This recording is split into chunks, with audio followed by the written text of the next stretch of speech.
Hey guys, Josh from soccerreviewsforyou.com, bringing you my first impressions plus on-feet video of the brand new Adidas Gloro 16.2. Now inside the box, all you get are the shoes themselves. They do not come with any extras. So let me get these guys out of the box really quickly, and we'll take a closer look at what is essentially a takedown model of the new Gloro 16.1, the Gloro 16.2, which retails for $70 US, $40 less than the top end Gloro 16.1, which of course goes for $110 US. Now, as of right now, the 16.2 is only available in the UK or Europe. So if you are interested in a pair, they are available on my website. First link down below. On that page, you will find buy it now links where you will be able to pick these things up in multiple colorways for that $70 price tag that I mentioned. So again, if you're interested in a pair, first link down below, go ahead and check it out. But in today's video, we're going to be going over all of the tech specs, talking about how these things are different in comparison to the top end 16.1 model, taking a look at the weight, as well as taking a look at how these things fit and feel on feet. So if you're interested in learning more, please stick around. And with that being said, let's get right into the review. To start things off, let's go over all of the tech specs. Now, what's interesting about the 16.2 version of the Gloro is that the 16.1 is already kind of a value budget oriented shoe, and that it's only $110 and you're getting kangaroo leather on the upper, along with other more premium features that you wouldn't necessarily expect at that particular price point. With the 16.2, you're getting many of the same features as the 16.1, but again, kind of lower quality standards, which is why they retail for $70 and not $110 US. And at the $70 price point, I would say that the quality of this shoe is actually pretty decent. Now, the actual construction of the shoe is not too far off from the 16.1 in terms of how the materials are segmented. The front part of the shoe from this seam all the way through the forefoot and toe box area, and then cutting off at this point here on the medial side, exactly the same cutoff points as a 16.1, you're going to find a leather upper. It's not kangaroo leather like the top end 16.1 model. Instead, it's what I would assume is a full grain calfskin leather. They don't specify the type in the actual tech specifications, but it feels really good. It's a similar thickness to that top end model. And for $70, the quality of the leather is very, very good. No complaints whatsoever in that regard, but you will of course notice that there isn't a lot of leather on the shoe. So in comparison to something like a Nike Tiempo Genio 2, the quality of the leather on the Genio is not quite as good, but you do get more of it on the shoe. So that's kind of a trade-off that you make if you're comparing shoes in the $70 to $60 price range, like the Genio 2 and the Gloro 16.2. So not a lot of leather on the shoe, but what you do get is very, very good for this specific price range. You can see it has a stitching pattern that is somewhat similar to what you're going to find on a pair of Copas or something like that. Again, not something that you're really going to notice when wearing the shoes, whereas the rest of the upper, including the tongue, is a cheaper synthetic material. Honestly, this is pretty low quality stuff. It doesn't look premium. It doesn't necessarily feel premium either. And it's a lot closer actually to what we got on the original Adidas Gloro, but even a slightly lower quality standard, I would say. So this is the type of synthetic you would expect on a low-end shoe. And again, it's just a bit of a bummer that you get more of this synthetic material rather than this decent quality leather that you do find in the forefoot and toe area. Laces run through the middle, as you guys can see. The tongue itself is, again, a very cheap synthetic material. The padding on the inside of the shoe lining the synthetic is pretty cheap as well. Nothing too fancy there. But again, you kind of have to have certain expectations at this price point. So in comparison to everything else, the quality is still pretty decent. The heel counter is fully internal. It's made from plastic, as you would expect. The heel liner is a padded mesh, which not overly premium, but again, kind of an expected feature at this particular price point. Insole is non-removable. It's glued in, and it's essentially just a single layer of foam with a mesh liner on top. Pretty much exactly the same as what you will find on the 16.1 Gloro model. And then moving on to the sole plate and stud pattern, it's actually a little bit different than the 16.1 and something we've really never seen before from the Gloro line.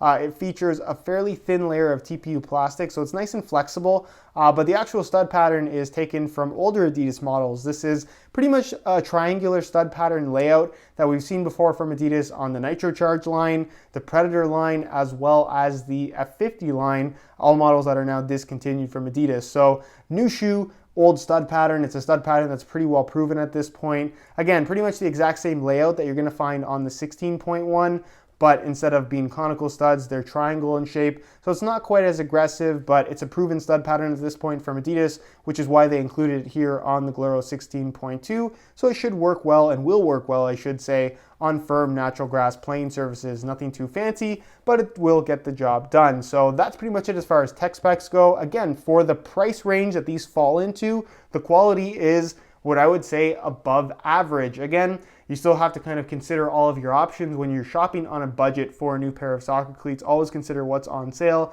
But if you're paying full retail, this certainly is not a bad option in terms of just getting a shoe that's a pretty decent value. In terms of weight, I thought we'd compare the 16.2 to the 16.1 top-end model of the Gloro line, just to see if there's any significant weight difference between the two. So keep in mind, these are both in brand new condition and both the exact same size 9 US, so this is a very fair comparison. We'll start off with the Gloro 16.1, throw them on the scale, and you can see that they weigh in at 8.4 ounces, the equivalent of 238 grams. Remember those numbers, change the scale back to ounces, pull these off, and throw on the Gloro 16.2, and you can see that they weigh in at 8.15 ounces, or 8.2 to keep things simple, the equivalent of 231 grams. So you're talking about a weight difference of technically 0.25 ounces, which is very, very small. Honestly, these things don't feel any different in weight, either in hand or on feet. The difference is more so in the feel because of the different materials, where the 16.1 definitely does feel better. But again, if you're trying to decide between these two shoes, the actual difference in weight is so minimal to the point where it really shouldn't be a deciding factor at all. In terms of aesthetics, the Gloro 16.2, I don't want to say it looks cheap, but it certainly doesn't look premium either, especially in comparison to the 16.1 that just has much more refined finishing, I guess is the best way to put it. The materials look nicer.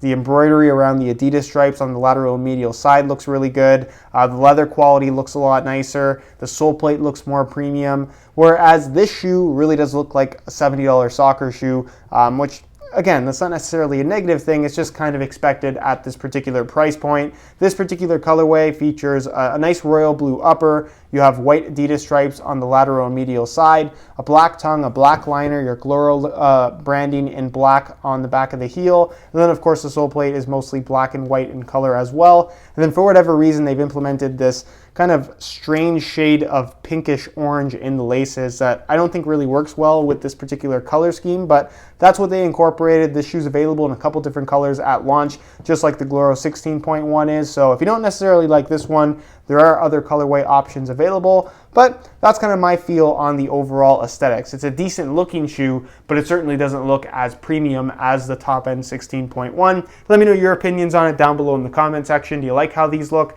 Why or why not? And with that being said, let's move on to the on-feet portion of the video so we can get a better idea as to how these shoes fit and of course what the sizing is like. All right, so here is a look at the Gloro 16.2s on feet. On my left foot, I have the stock pink laces that come with the shoes. And on my right foot, I have a pair of white reflective wide SR4U replacement laces. If you're interested in a pair of replacement laces for yourself, the website to go to is www.sr4ulaces.com. You find a direct link to that website down below in the description of this video. Now, in terms of how these things fit and feel on feet, they certainly don't feel bad, but they don't feel fantastic either. The one thing that really jumps out at me as somewhat of an issue in terms of the comfort level that this shoe provides is the transition from pretty soft leather to a fairly cheap synthetic. The shoe is significantly tighter right here than it is right here. It's a very noticeable thing where you have that nice soft leather that isn't necessarily squeezing your foot, but because you're tying the laces tight, you have this part right here where it transitions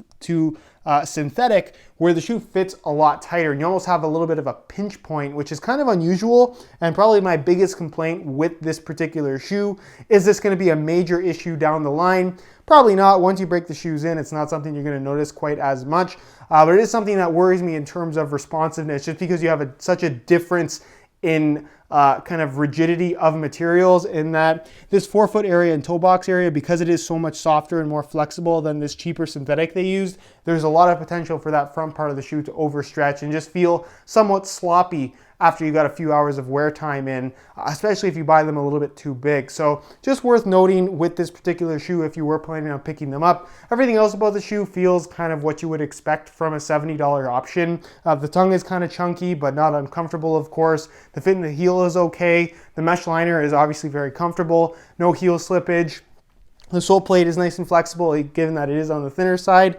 And again, everything about the shoe feels pretty much normal and above average in comfort for this particular price range. As far as width is concerned, there's not a ton of width through the midfoot as far as stretching is concerned, just because it is a cheaper synthetic material. So yes, you'll get that stretch in the forefoot and toe box area, but the midfoot isn't particularly wide. So if you have super wide feet, you're probably better off going for something that's a little bit more expensive with more leather to the entire upper, just because it's going to offer more width. And as far as sizing is concerned, I'm wearing my usual size 9 US here, and the fit and the length is pretty much perfect. So if you are looking to order a pair of these for yourself, just like the top end Gloro 16.1, the 16.2 runs true to size, so I'd recommend going for your normal size in order to achieve the best possible fit. All right, guys, that is it for my overview of the Adidas Gloro 16.2. Expect to see more follow-up content on this shoe in the near future on my channel. In the meantime, if you guys are interested in more info, be sure to check out the review page on my website. That'll be the very first link down below in the description of this video.